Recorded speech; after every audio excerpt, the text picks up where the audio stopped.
Vídeo rápido sobre Gerdau, com códigos de negociação GOAL3, GOAL4 ou GGBR3 e GGBR4 na Bolsa de Valores brasileira. Empresa essa que no período retornou 2.390% aos sócios, contra um retorno de apenas 583% do Ibovespa, principal índice brasileiro. Trazendo isso para o mundo real, um aporte inicial de apenas R$ 1.000 na empresa se transformou hoje em R$ 25.000, aplicando a metodologia das 3 chaves do sucesso que eu sempre trago para vocês em todos os vídeos. Sempre lembrando que na parte de baixo de todos os vídeos eu deixo uma lista de indicação de livros que você tem que obrigatoriamente estar lendo antes de investir em alguma ação, antes de entrar no mercado de capitais.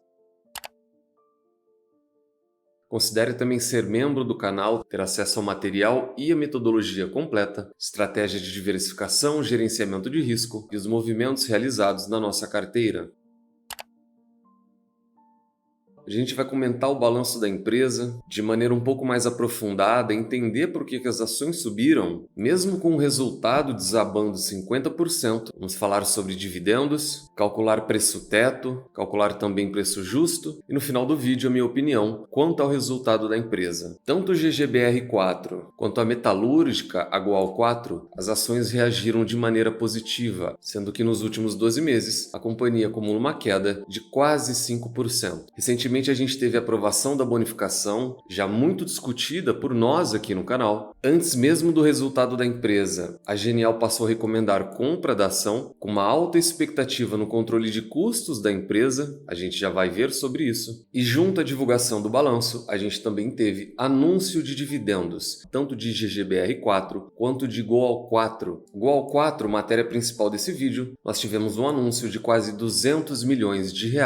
Para a companhia, previsão de pagamento é no dia 28 de maio. Nós falamos de dividendos. Vale sempre lembrar que dividendos a gente não tem incidência de imposto de renda, é só no caso de juros sobre capital próprio, e o valor total é de 0,19 por ação ordinária e preferencial, sem diferenciação. Quando o investidor pega esse 0,19 e divide pela cotação atual de GOAL4, que é de 10,84, nós temos um dividend yield de quase 2% nesse pagamento. E a gente também teve o anúncio em GGBR4, aí um montante muito mais considerável, são quase R$ 600 milhões. Proventos também em forma de dividendos, e isso equivale a 0,28 por ação. Quando a gente pega esse 0,28 e divide pelos R$ 18, que é a cotação atual de GGBR4, nós temos um dividend yield menor do que GOAL4. Comentário rápido, vocês vão ver no histórico que GOAL4 costuma ser mais interessante quando o investidor pensa apenas em dividendos. Então nós temos um dividend yield de 1,5% contra um yield de quase 2% em GOAL4. Na mesma data, a empresa também aprovou uma nova emissão de debêntures. Vale sempre lembrar, emissão de debêntures é emissão de dívida, com prazo de 5 anos. O valor total disso é de 1,5 bilhões de reais. Esse dinheiro, a partir da emissão, ele entra para o caixa da companhia. E o resultado da empresa, nós tivemos uma queda de quase 50%. A gente pode falar tanto de GGBR quanto de GOAL4. Uma queda de 48% no lucro, uma queda de 35% no EBITDA e uma queda na receita. E é sobre esses números e toda essa queda que a gente vai falar agora.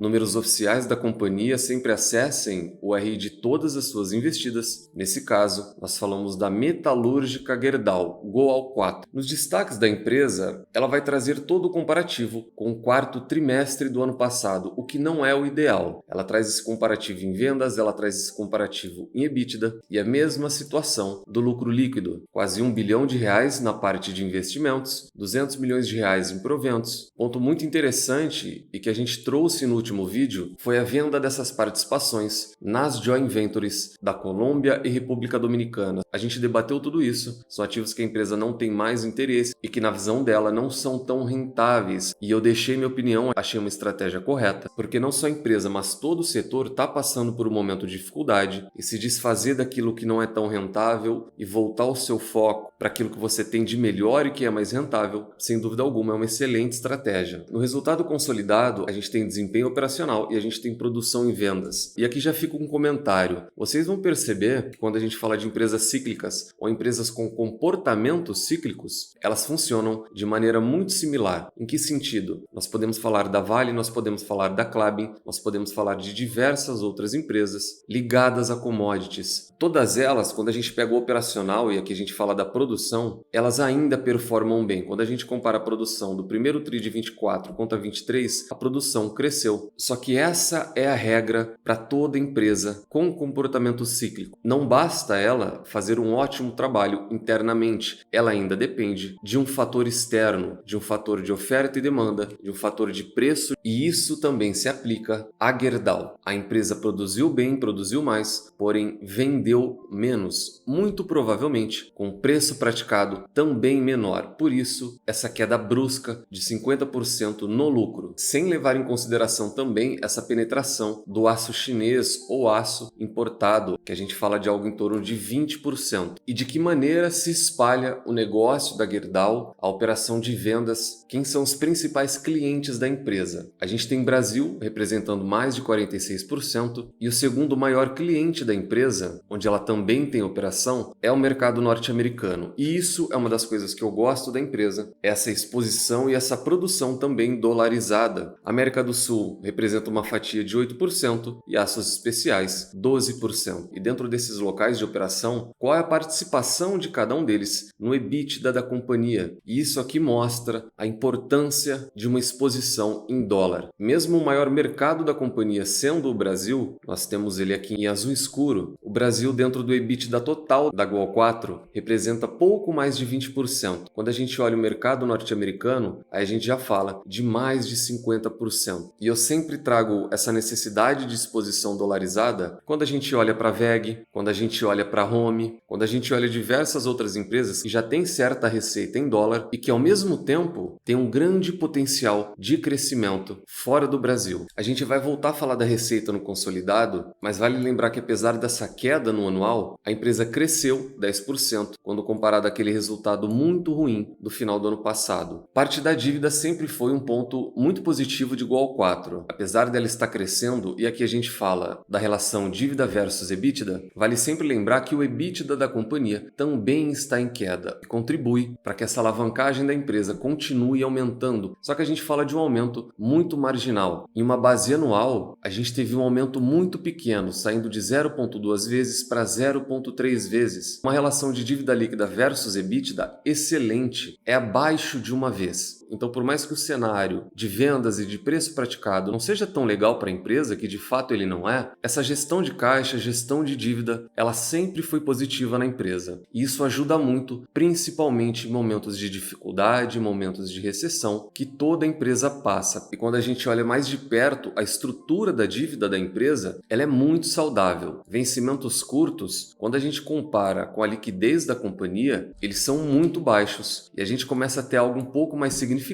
de 2030 para frente. No FCL da empresa, algo muito interessante que vale a gente comentar, para que o sócio não se assuste. A gente sai de um excelente FCL para um fluxo de caixa negativo de 630 milhões de reais. Mas vale comentar que a empresa passou a adotar um novo modelo de fluxo de caixa. Por isso, esse resultado tão ruim. E ela mesma continua. Caso ela tivesse adotado o mesmo padrão do ano passado, o fluxo de caixa livre da empresa ainda seria positivo, em mais de 80 milhões de reais. A margem líquida de maneira anual também em queda, porém com todo esse trabalho que a empresa vem fazendo, quando a gente compara ao trimestre anterior, foi uma melhora considerável nas margens. E tudo isso se traduz em quê? Resultado consolidado da metalúrgica Gerdau. Primeiro trimestre desse ano com o primeiro trimestre de 2023. A receita da companhia caiu para 16 bilhões contra quase 19 bilhões do ano passado e o lucro líquido ajustado, esse que interessa aos sócios, atingiu 1,2 bilhões de reais, uma queda de quase 50% quando comparado aos 2,4 bilhões de reais do primeiro trimestre do ano passado. E mesmo assim, as ações reagiram de maneira positiva e a gente já vai comentar sobre isso.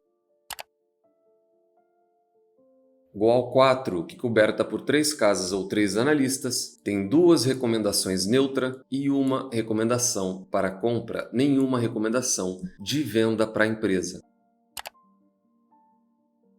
Análise fundamentalista, lucros, lucros e mais lucros, tese essa de Peter Lynch, pegamos a DR da empresa, maior histórico possível, e a gente enxerga que a companhia cresce em receita ao longo do tempo, só que ela acaba entregando diversos períodos de prejuízo aos sócios. Só que vale lembrar também que a gente está falando de uma empresa cíclica, então é normal que a gente acabe tendo um ou outro período de prejuízo. Comentário rápido e talvez mensagem principal desse vídeo. Pouca gente sabe disso e pouca gente também se atenta a isso, e esse é um detalhe que vai te ajudar caso você esteja em dúvida se torna sócio de GBR4 ou de Goal 4 ou qual das duas é melhor. Vale a gente falar sobre dividendos e retorno, porque para o investidor que busca apenas dividendos, em um comparativo rápido, ele vai perceber que Goal 4 sempre pagou melhor que GGBR4. A gente tem um yield histórico acima de 6%, no caso da metalúrgica, e um yield histórico baixo de apenas 4% em GGBR4. Quando a gente olha para o dividend yield atual, então, a situação é muito melhor. A gente fala de mais de 14% em dividendos para Goal 4 contra 8% no caso de GGBR4. E aqui é aquele comentário que eu sempre trago do porquê essa estratégia de observar apenas o dividendo, ela é falha, porque quando a gente fala de investimento em ações, o único conceito que existe é o conceito de retorno total. E aí a gente fala de 5 itens que compõem esse retorno total. Dividend yield, nós falamos de apenas 2, dividendos e juros sobre capital próprio. Quando a gente olha o retorno total dessas duas empresas nas últimas 2 décadas, fica claro que aquela que retornou mais foi GGBR4, mesmo pagando um dividend yield muito menor. A gente fala de um retorno de 2.400% contra um retorno de apenas 900% no caso de Goal 4. Então isso é uma questão muito pessoal, muito individual e fica a critério de cada um. Eu tendo a gostar mais de Goal 4 por uma questão de oportunidade de preço no momento, porém fica claro que aquela que gerou maior retorno, aquela que multiplicou o capital do investidor por mais vezes, foi GGBR4, apesar de um dividendo menor.